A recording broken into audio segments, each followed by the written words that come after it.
Thank you for watching Rider Nation Station's presentation of Third and Long, brought to you by these following fine sponsors: Buffalo Wild Wings, Miller's Funeral Home, Eagles Lodge 767, Rabel's Auto Service, Plus One Professionals, All Glaze Equipment Rental, Midway Trailers, American Legion Post 323, Albert Sporting Goods, Family Audiology, Speckman Automotive, Kogi Plumbing and Heating, Spees Chiropractic, Varsity Lanes, Minster Bank, VFW Post 9289, and Gwinneri Pizzeria. Well, hello, everyone, and welcome to our new program here on Rider Nation Station called Third and Long. And with us is four former coaches of the St. Mary's Rough Rider: Roger Duncan, Greg Freewalt, Denny Long, and Denny Vossler. And coaches, first of all, welcome again to the program.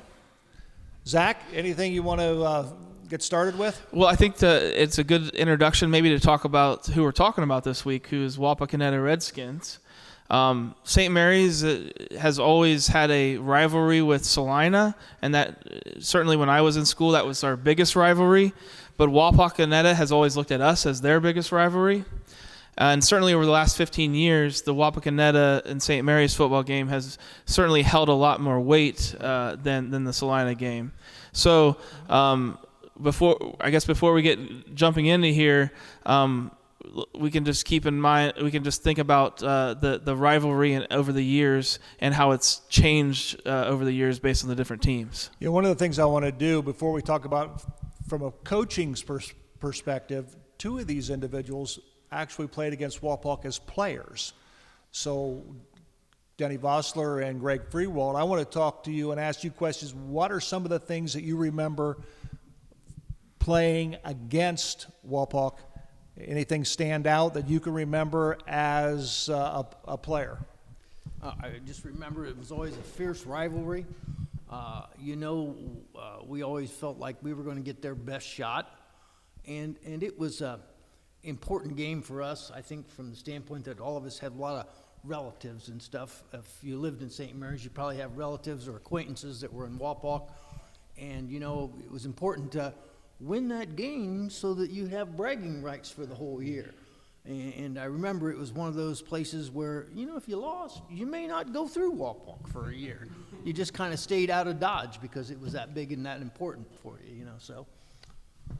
I do remember my senior year of playing Wapak, and we did win 26-6. I remember that too. But like you say, Wapak was always a fierce competitor. It was a rival, not as big as Salina was at that time. But the bad thing that happened to us that game was Timmy Fortney got his knee torn out, and he was our big gun in the backfield. And as the season went on, sorry to say that we lost a close game to Salina that year. And that's when they had Jimmy Otis and Quilling and that group there. And as the season went on, they got tied by Van Wert 6-6, and we beat Van Wert 40-0, which means nothing. So we lost the league by half a game, and wow, that one sticks in my mind pretty heavy. I bet it does. Now let's go on and move on from the. Obviously, you've coached many years against the Wapakoneta Redskins. The coach that sticks out in my mind is Jim Elshire. He was there a long, long time. Anything that sticks out as far as your preparation for Wapak, or any particular game that sticks out as far as doing battle with Wapak? Actually, I think we always got along pretty well with all the Wapak coaches, starting with Hank Stroh and then Elshire and so on. It's pretty hard to hate those people. So, but it's like playing your brother, your uncle, or something like that. It's a different kind of rivalry. But no, we always seem to get along with the Wapak coaches. Yeah, well, I'll go back as far as Hank Stowe. Just coincidentally, I ran into Hank and his wife yesterday at the Wapak Y, and I mentioned this program, and I said, I'm going to talk about you, Hank. And he ducked his head, and he said, I know what game you're going to. 1967, my first year here, and Skip had always told Hank he wanted to beat him with no time on the clock, and disputable if there was any time left on the clock. Maybe the clock would malfunction and would beat him right at the end. And lo and behold, they went ahead with about 4 points with about, a minute and 10 seconds to go. And they squib kicked it so we wouldn't get a good run back, but one of our kids picked it up and broke it down to about their 40. And then, of course, we couldn't throw the ball a lick for some reason that year. Can't remember why. So we ran power off tackle with Jeff Ewer and got about 14 yards. We ran power off tackle with Jeff Ewer and got another 14 yards. Then we ran a trap and got about 6 yards. So we're sitting about their 10-yard line. The clock has been out all this time. And Hank is going crazy because there can't be any time left because we've run 3 plays. Well, you got a first down, that kind of stops it, blah, blah, blah. So then we ran power off tackle again and scored, and we went ahead, and there was just enough time for us to squib kick back to them. They got the ball, and the game's over. and Hank told me yesterday, he said, one of my worst remembrances. But like Denny said, we really enjoyed coaching against Wapak. Jim Elshire and his staff, as Coach Long mentioned, were tremendous guys. It was always hard fought. It was a defensive struggle. It was a battle, and it became more of a competition than Salina, because you knew it was just going to be knockdown, drag out, and that's the way it still is. Anything as coaches you did in preparation for the week to get your players ready to go against Wapak? I know sometimes on Thursday nights you'd bring them in, and we'd bring players in the evening. You'd watch movies and get them all fired up and gung-ho, ready to go. Anything that you can remember that you did through the course of the week to get ready for Wapak? I don't remember anything that we did different. We prepared for every game, but I know that the rivalry, Wapak, was a threat to come over and do something to our field. So we naturally had people watching the field that night, and somehow they must have slept through it because Wapak put a big W in the middle of our field. Yeah, our kids knew the importance of the Wapak game. I mean, it was a rivalry game. Some years it took on a little bit higher relevancy because maybe we were both right there playing for a league championship or right at the top of the league, something like that.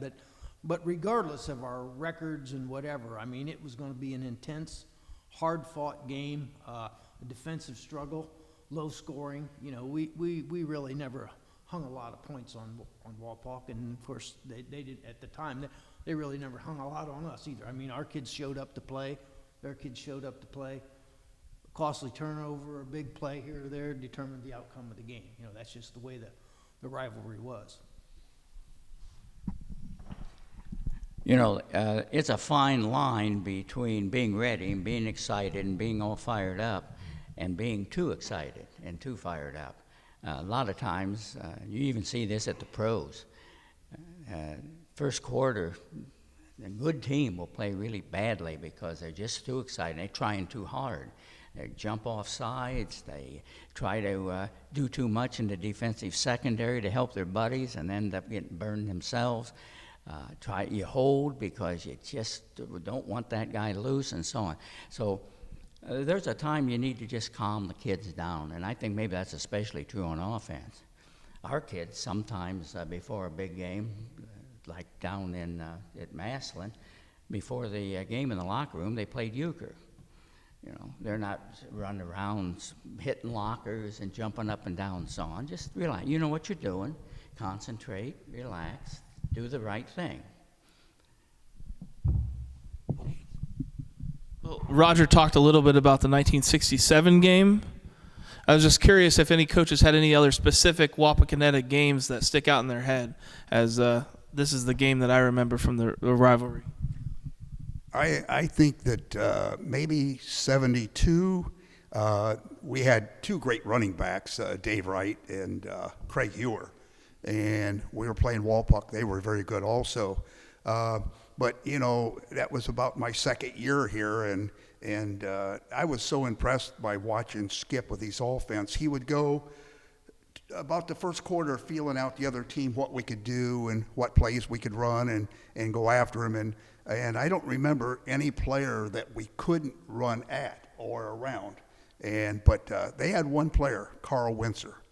and we could not conquer him. That was a great player. He went on to Miami and played very well for your old alma mater. He certainly did.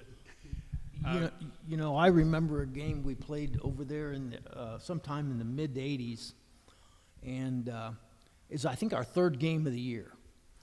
And I think we started out the year beating Sydney, and then I think we lost a 1-point game to Defiance at home, which was very unheard of, but it happened. And then we went to Wapak, and we played much better, led the whole game. And late in the ball game, Wapak drove the length of the field and scored with a few seconds left to go in the game, maybe like 40 or 50 seconds. And our fans, I remember, started emptying and leaving out across the back of the end zone over there in Wapak. And lo and behold, Wapak kicked the ball off to us. And I think we ran the ball back to about the 40-yard line, as I remember. And there's 40 seconds left to go in the game. And then we threw a pass, and Bruce Wibbler, I believe, made a circus catch. Yeah, on our sideline, about to their Wapak 45-yard line. And so there's 30 seconds left to go in the game. And the next pass, I think we run a boot, and we hit Preston down on about the 6 or 7 yard line of Wapak with, not many seconds left to go in the game. And I'll be darned, the next play we hit Bruce on, I think, a pass in the end zone for a touchdown. We ended up beating them. And we went on to win, I think, 8 ball games or 9 ball games that year, but I don't think we were league champs. But the significance of the game was the fact that it was Skip's 200th victory. And, so after the game, there was a big celebration and whatever. And I can remember we're watching the films, and we see a bunch of our people leaving across the back end of the end zone. And Skip hears that some of our loyal fans had left the game early, and one of them just happened to be St. Mary's biggest ardent football fan and great supporter, Jack Lawler. And so Jack's seen walking across the back edge of the end zone. So every Wednesday night during the season, Skip would show the films to the kids, or not the kids, but to the boosters and parents and stuff, and the cafeteria was always pretty full. And so Skip's got it on there, and he comes to the point where, they're kicking the ball off to I think, Preston, or our kickoff returner at the end of the game with Wapak ahead. And Skip kind of stops the film, and he says, "Now, hey, Jack, you need to pay close attention here now because you didn't get to see this last Friday night." And, and then, of course, Jack got ribbed, and I think Jack still gets ribbed at the fact that everybody saw Skip's 200th, but Jack didn't, and so, like I said, that game stands out to me simply because it was a milestone for Skip. 200 victories in a career as a head football coach is a big accomplishment because that's a lot of wins considering you only played 10 games a year back then. And, and then the fact that Jack Lawler, who I said is probably the biggest fan we've ever had in St. Mary's. I mean, he took part and helped build the stadium down there, formed the Rider Rooters, and to this day, Jack lives, eats, and dies Rough Rider football and is so loyal. Like I said, he's just been a great asset to our program. So to go along with that, Joe, Jack was the diehard sports fan of St. Mary's Rough Rider football, and in his defense, he could not stand to see us lose the game. And I think we're back on the 20-yard line. I don't know if we had the ball punted to us or they turned it over on downs, but the crowd started exiting and everybody's going out the gate, and the camera pans down to see the scoreboard, to see the down and distance, and there happens to be Jack going out the gate with everybody. He could not stand to see St. Mary's getting beat. And like Voss said, I don't think he's ever lived that down, and we haven't let him either. You have to rub it in more since we've got Jack stretched out there.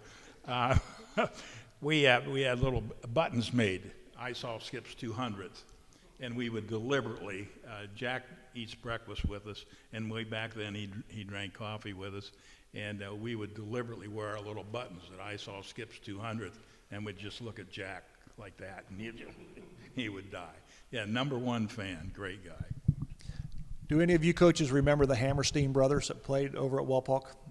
Yeah, they were pretty good-sized boys. Yeah. I remember we used to have mini clinics and we would have local coaches, and you'd have a college coach come in from one of the colleges, and I don't know if he was from college coach was from Capital, but I think we're probably over at Walpuck, and they had the Hammerstein boys in there for something for the clinic, and I remember the coach from the college said, I didn't recruit you because we don't have any shoulder pads that fit you. Yeah, they were pretty big. I remember the Hammerstein boys taught us a little bit about combination blocking. I typically did not have the tight ends that were 6'4" and weighed 225. They were like 5'9", 165. And so when we would run our 6 slant, he was supposed to down block, and it was a Hammerstein. Well, it was like trying to move this locker room with that young man. And so but the linebacker was playing real deep, and he was questionable because he had this great tackle in front of him, and the linebacker could be questionable because that tackle was going to eat everything. And so I said, okay, I told my tackle, you just post him up, but you got to keep your left eye and your left shoulder free, because if that linebacker comes, you got to take him, because there's no one between him and the ball carrier. So the first 2 or 3 times we ran our 6-6 slant, we double teamed him, and my kids were just jumping for joy because they kind of stalemated this great big guy. Well, then we get in a crucial situation, and Skip, it's 3rd and 6, and he calls 6-6 slant. Well, that linebacker had caught HE double hockey sticks from the defensive people, and so he was sneaking up. Well, my tackle was just so happy. He, in the end, were moving Hammerstein, which they did. The linebacker came through and hit us for about a 2-yard loss. And I told the kids, if we get caught at this, which we're going to get caught because Skip had to know what we're doing, I'm going to throw you under the bus, because he's going to turn on me and say, Coach Duncan, what is your tackle doing? And I'm going to say, I don't know, Coach. And so when the tackle came off, he caught held. We both looked at each other and winked like, well, I guess we won't do that anymore. Over the years, and Roger, you've had a little bit more insight into Walpock because your son eventually went over to coach at Walpock and is still on the staff. So have you seen Walpock's offensive or defensive schemes change over the years? I have. At one time he coached for a head coach that is not there anymore on the staff, or maybe not even in Walpock. And I remember Tim was just so furious one night. He called me, and I said, well, what's the deal? And he said, we're taking the trap out of the offense. I said, what do you mean you're taking it out? He said, well, we're not going to run it this week. We're not going to run the trap this week, which is unbelievable because, with Skip, I don't care if you had 10 people outside the tight end, we're going to run the sweep. And I don't care if you had 10 people sitting over the center, we're going to run the trap. And so Tim was so used to you're going to run what you can run on basically doing it, come hell or high water. And that bothered him, but I think he's quite happy with the coaching staff that is there. He's happy with the kids. I've got a grandson that is now a freshman Redskin, and maybe by the time he's a junior and senior, he could be an enemy. But now as a freshman, he's learning the ropes, and he seems happy. And so, yeah, they've gone through a lot, but I think they have gained some stability with Coach Moyer and the offense that he runs and stuff. But they had the same thing that we talked last week a little bit about Defiance. A coach here for a couple years and another coach for a couple years, and that just kills your stability and your success. They run a lot of what we run, which is kind of good for us, especially when they lead us in the schedule through the WBL, because they will run a trap, and we can see how well traps go against Ottawa or whatever team's next. They run their quarterback a lot more than we do, and they probably pass a little bit more than we do. Of course, when we only pass 3 times, that's pretty easy to accomplish.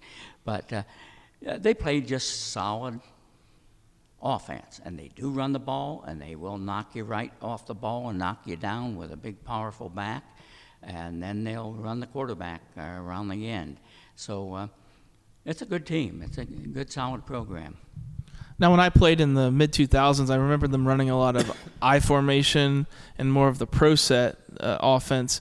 Has that always, have they changed offenses and defenses a lot in different schemes and coaches, or is it always a certain have they come back and forth to the wing tee? Or Well, I think Wapak, from what I saw a little bit on TV against Marion Local, they're in the spread offense. They got the quarterback back in the shotgun, and they do run the ball, and they run typical the same kind of plays that pretty much everybody runs out of the spread.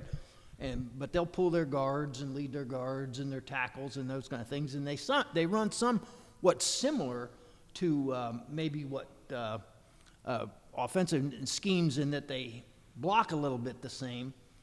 But the difference between the spread offense, where you got the quarterback deep in the backfield, and where we are with the quarterback underneath the center, the speed at which the ball attacks the line of scrimmage. And that's the whole difference in the thing. Our offense is geared so that it's going to attack the line of scrimmage quickly, and sometimes the quicker the better. And that's the premise of our whole offense. Whereas if in the spread, things happen a little bit slower, and so as a result, it doesn't time up the same. But defensively, I look at Wapak. I watched them a little bit against Marion Local, and they got kids that are very athletic on defense. They run to the ball. They tackle good. Their secondary looks to be pretty good. They had people covered against Marion in that game, and that was the score was 3 touchdowns to 1, but it was closer than that if you really look at the score. And I think Wapak's a pretty good defensive football team. Offensively, they got a young kid at quarterback, and it's going to be a whale of a ball game. I think mistakes and big plays will obviously make the difference in the ball game Friday night. So I think it's going to be a whale of a football game. I think we got it here. That helps. So you just get ready to play the game, see what happens. That's kind of what it is. So.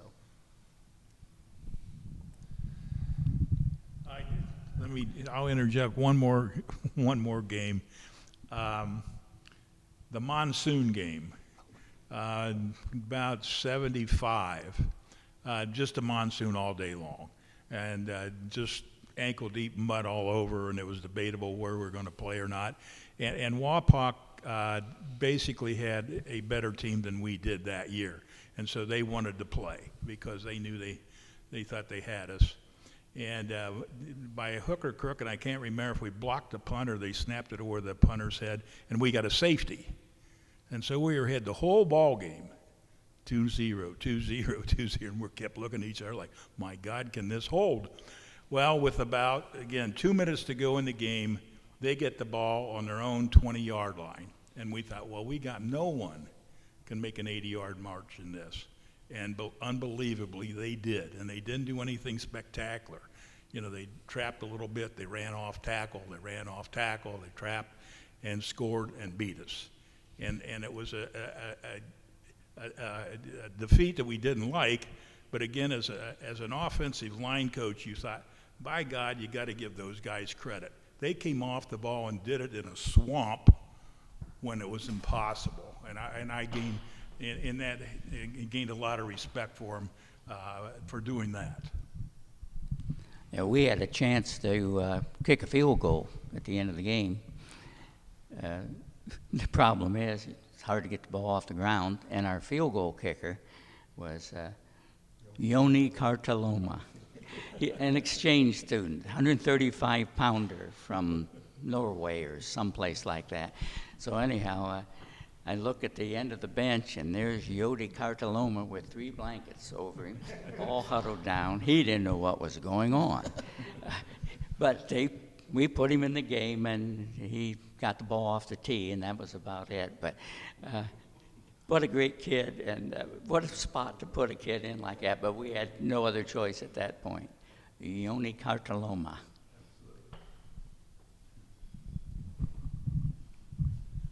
Yeah, I think that same game that we had the ball on about the 5-yard line, and we were driving in to score, couldn't think of a play to call at the time, and ended up with a quarterback sneak that went in and scored.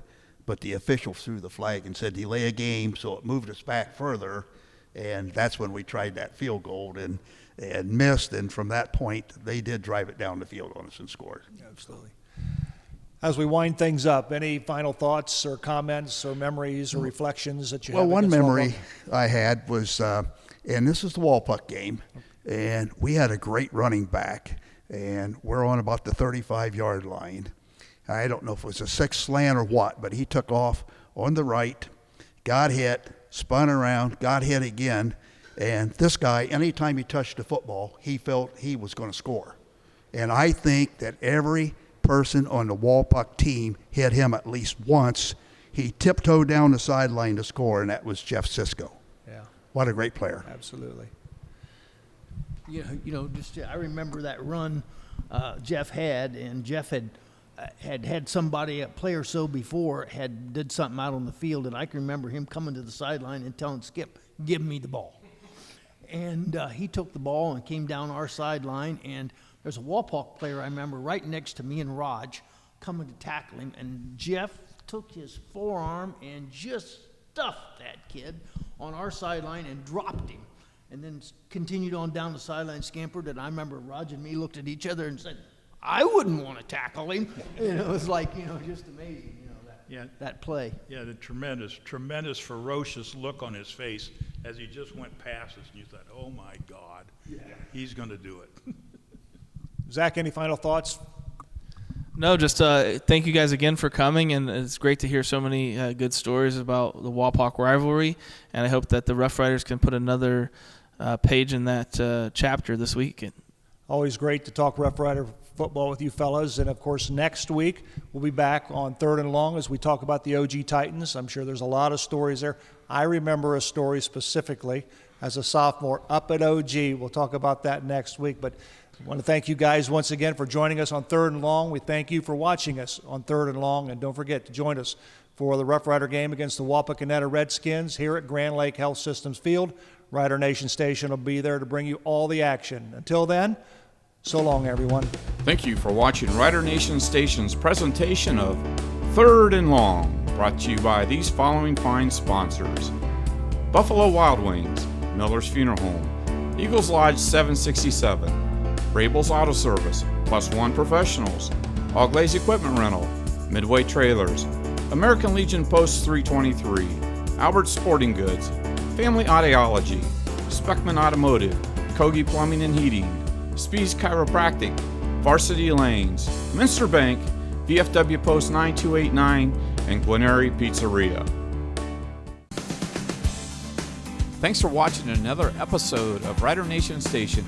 Help us help you by subscribing on YouTube or following us on Facebook.